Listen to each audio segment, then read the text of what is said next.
بسم اللہ الرحمن الرحیم۔ محترم ناظرین، پچھلی ویڈیو میں آپ کو بتایا گیا کہ قارون نے ایک عورت کو مال و متاع کا لالچ دے کر کہا کہ تم نے موسیٰ علیہ السلام کے خلاف بدکاری کی گواہی دینی ہے، تو وہ عورت مال و متاع کے لالچ میں ایسا کرنے پر راضی ہو گئی۔ چنانچہ قارون نے اسے بھرے دربار میں بلایا اور کہا، لوگوں کو بتاؤ کہ موسیٰ علیہ السلام جو پیغمبری کے دعوے کرتا ہے اس کا کردار کیسا ہے۔ محترم ناظرین، عورت پر قدرت خداوندی سے موسیٰ علیہ السلام کا ایسا رعب و دبدبہ پڑا کہ وہ سہم گئی اور کانپتے کانپتے بولنے لگی، اے اللہ عز و جل کے سچے پیغمبر موسیٰ، قارون ظالم اور سرکش ہے۔ اس نے مجھے آپ پر بدکاری کا الزام لگانے کے لیے بہت سا مال و متاع دیا اور آپ پر بہتان لگانے پر آمادہ کیا ہے۔ یہ بات سن کر موسیٰ علیہ السلام کو دلی صدمہ ہوا اور آپ کی آنکھوں سے آنسو بہنے لگے۔ آپ اپنی پاکیزگی کے ثابت ہونے پر سجدے میں گر گئے اور اپنے کریم رب عز و جل کی بارگاہ میں شکر ادا کیا۔ محترم ناظرین، حضرت موسیٰ علیہ السلام نے وہیں سجدے کی حالت میں گر کے اپنے رب کی بارگاہ میں قارون کی شکایت کی اور اس کو سزا ملنے کی بد دعا کی۔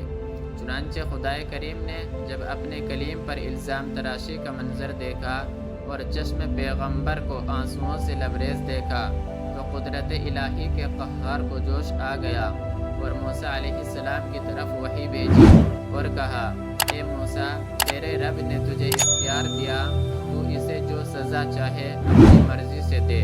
پھر موسیٰ علیہ السلام نے اپنے سر مبارک کو سجدے سے اٹھایا اور بھرے مجمع میں اعلان کیا، جو قارون کا ساتھی ہے وہ قارون کے ساتھ ٹھہرا رہے اور جو میرا ساتھی ہے میرے پاس آ جائے۔ چنانچہ سوائے دو بدبخت آدمیوں کے سب موسیٰ علیہ السلام کے پاس چلے آئے۔ پھر موسیٰ علیہ السلام نے زمین کو حکم دیا، اے زمین، یہ سامنے کھڑا شخص غرور و تکبر کا پتلا تیرے رب کے پیغمبر پر بدکاری کا الزام لگاتا ہے، تیرے رب کے پیغمبر کو برا بھلا کہتا ہے، اس کو پکڑ لے۔ موسیٰ علیہ السلام نے جیسے ہی زمین کو یہ حکم دیا، زمین نے قارون کو گھٹنوں تک کھینچ لیا اور وہ زمین میں دھس گیا۔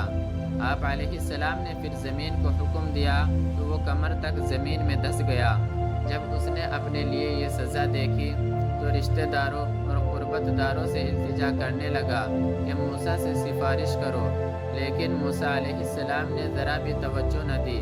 اس طرح وہ آہستہ آہستہ زمین میں دھسا جانے لگا۔ محترم ناظرین، وہ دو شخص جو قارون کے بہت حامی تھے لوگوں سے کہنے لگے، دیکھو موسیٰ علیہ السلام یہ سب کچھ اس لیے کر رہے ہیں تاکہ قارون کے اس طرح مرنے کے بعد آپ علیہ السلام اس کے محلات اور مال و دولت پر قبضہ کر کے ہم پر حکومت کر لے۔ تو موسیٰ علیہ السلام نے اس وقت اللہ تعالیٰ سے دعا کی کہ قارون کا خزانہ، محلات، مال و متاع سب کچھ زمین میں دھسا دے۔ چنانچہ ایسا ہی ہوا۔ اللہ تعالیٰ نے قرآن مجید میں فرمایا، ہم نے قارون اور اس کے گھر کو زمین میں دھسا دیا، تو اس کے پاس کوئی جماعت موجود نہ تھی جو اسے اللہ کی گرفت سے بچانے میں اس کی مدد کرتی، اور نہ ہی وہ بدلہ لے سکا۔